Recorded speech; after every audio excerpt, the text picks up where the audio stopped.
The results are not in our hands. If we become attached to results, we will experience anxiety. Isn't that what happens? My child should be like this. My child should do that. Well, if it was in the parents' hands, every parent's child would be a Shravan Kumar. But unfortunately, it is not in the parents' hands. So all that the parents can do is raise the children. And then whatever the results, learn to accept. Whether there was success or failure, it was probably the will of God. Let us have faith that whatever the Lord does is for our good. With that attitude, the anxiety vanishes. Bhagavad Gita, Chapter 4, verse chanting is followed by translation and commentary by Swami Mukundananda.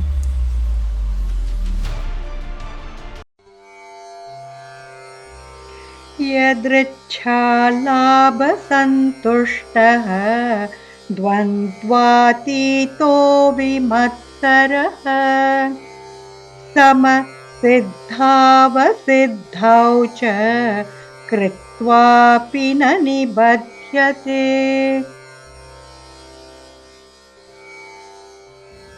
Content with whatever gain comes of its own accord, and free from envy, they are beyond the dualities of life. Being equipoised in success and failure, they are not bound by their actions, even while performing all kinds of activities.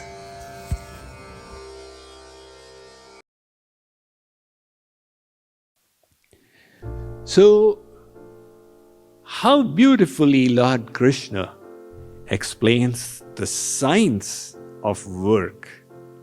He is revealing to us the consciousness in which we should engage in work. And the consequence will be, you will be completely free from stress, from anxiety, apparently doing everything. From within, you will be doing nothing. So he says that, look, the saints, they put in their efforts, and then whether the results are positive or negative, they remain contented. So simple. The results are not in our hands. If we become attached to results, we will experience anxiety. Isn't that what happens? My child should be like this. My child should do that. Well, if it was in the parents' hands, every parent's child would be a Shravan Kumar. But unfortunately, it is not in the parents' hands. So all that the parents can do is raise the children. And then whatever the results, learn to accept. Content with whatever gain comes on its own. Now, having put in their efforts, they say, look, whether there was success or failure, it was probably the will of God.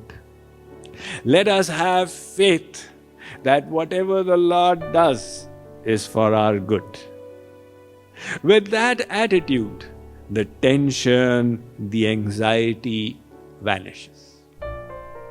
And the second piece of wisdom to bring to bear in this is that the world is full of dualities. In this world, there are always contradictory things. The same bush which has the beautiful rose flower with its soft and gentle and aromatic and colorful petals, it also has the thorns. Now the flower, people put it on their coats. Pandit Nehru used to put it and everybody would praise. Now, if somebody puts thorns on their coat, people will say, what's wrong with him? It is the same plant, but there's such a huge difference between one part of it and the other. Likewise, this whole world is full of dualities. Lord Ram himself was the prime example. The day before it was announced, Vasishji actually said, I will break the news to Ram. And he went and told Ram that your coronation is to happen tomorrow. Today you spend in austerities, etc. So the preparations were being made for a very pompous ascension of Ram to the throne. And overnight everything changed. He went off into the jungle. Now, if something like that had happened to us, we would have been so dejected. Some people go into depression. So many people, they keep lamenting over it. But these dualities come in the lives of saints as well. Have you ever heard of saints going into depression? They are also human beings like us. Why doesn't it happen to them? Because they accept the reality of the world. When the sun rises, you know it's going to set. So when it sets, you don't make a big deal out of it. I was so attached to the sunlight, why has it now gotten snatched away? And likewise, when somebody is born, you know the person is going to die one day. When saints experience somebody's death, they say, you know, it was to happen. They make terms with it. They accept the reality of it. So likewise, in this world, there will be success and failure. You will get fame and infamy. Praise will come your way, and criticism will also come your way. So now, how to handle this situation alike? Don't make a big deal. Don't take the world too seriously. As somebody said, you're not going to come out of here alive in any case. Why take it so seriously? Once a thief entered the house of Kaka Hatrasi. It was night time. So the thief was looking for something to steal, and Kaka Hatrasi's sleep broke. So he picked up a lantern. You know, 30 years ago, 40 years ago, lanterns would be there. So he started walking behind the thief with the lantern. The thief said, "What are you doing? I have come to steal in your house. This is the first time that somebody is walking with a lantern behind a thief." Kaka Hatrasi said, "Look, in the daytime, I never found anything in my house. You have come to search for at night. Where is the hope of you getting anything? So I thought I'll help you out. If you do come across something, if you do discover it, we can share it 50-50. Likewise, if somebody says, "Oh my God, this happened," you are taking the world too seriously. I am reminded of that couple that went. They were encouraged to go for the first time to the race course. So their friend took them and he said, "Take some money with you." They took $2,000 to try their luck. And they understood how these races are happening. They started betting on the different horses in the different races and kept on losing until they had only $2 left. So they went back. The $2,000 had gotten depleted to $2. The next day, the husband had this inspiration. He told his wife, "Let me go once again. I am taking the $2. Wife said, "All right, go." He took the $2 with him. And he bet it on one race. The horse won. It multiplied and then again multiplied. He was having his lucky day. His money increased to $57,000. Now he was walking home with $57,000. He was feeling the seventh heaven. On the way was a casino. So he got this inspiration that, here's your chance to multiply it further. He walked into the casino and he had to so he put all of it on lucky for some, number 13. So it spun around and it came to 14. So he lost everything. He went back home. His wife said, "What happened?"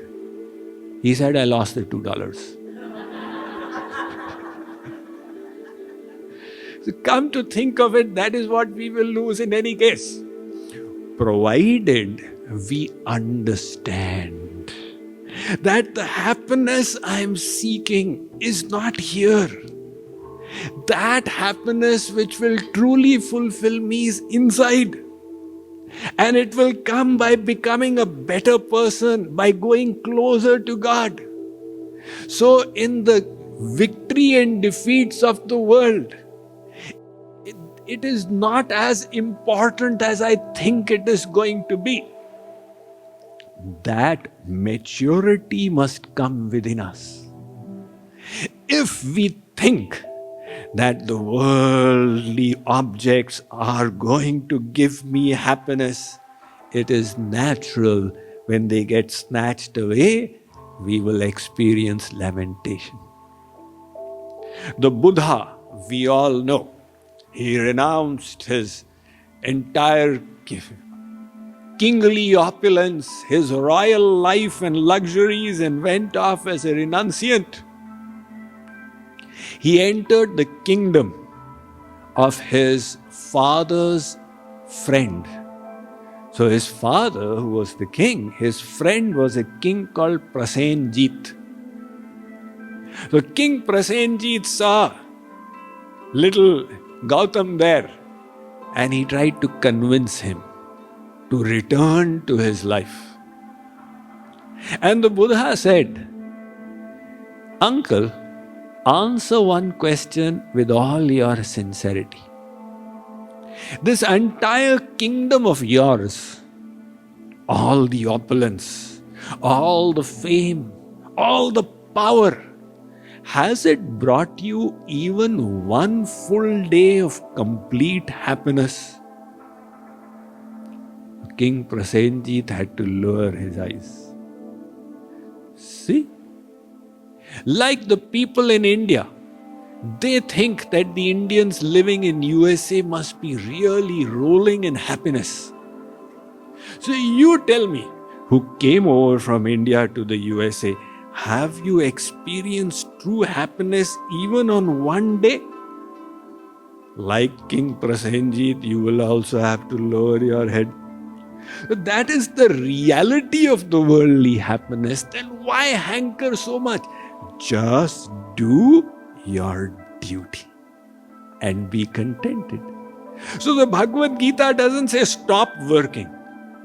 Bhagavad Gita says focus on your efforts and do them in divine consciousness.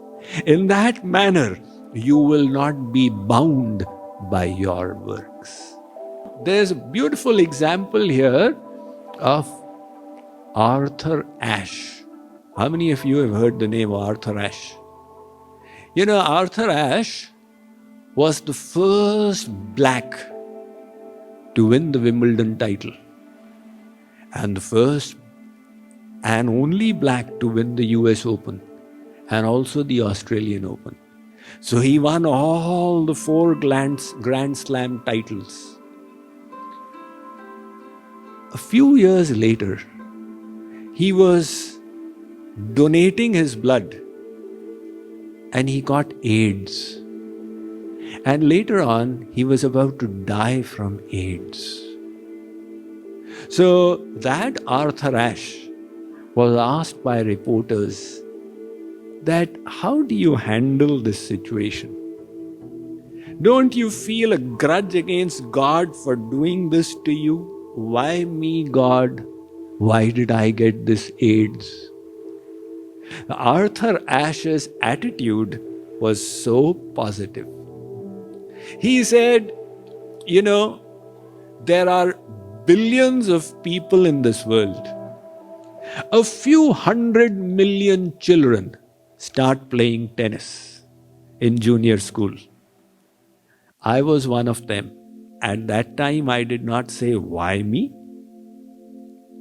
Out of those children who start playing tennis, a few thousand around the world become professional tennis players. I was one of them. I never said at that time, God, why me? Out of that, a few hundred enter the international tennis circuit. I was one of them. I never said, God, why me? 32 players entered the Wimbledon. I was one of them. I never said, God, why me? 4 entered the semi-finals. I was one of them. 2 reached the finals. I was one of them. 1 won the Wimbledon, and it was me. I never said, God, why me? Now, if for no fault of mine I have got AIDS, why should I complain, God, why me? And this is a very, very spiritual attitude to have. So we all have to realize that in our life, there will be roses and there will be thorns.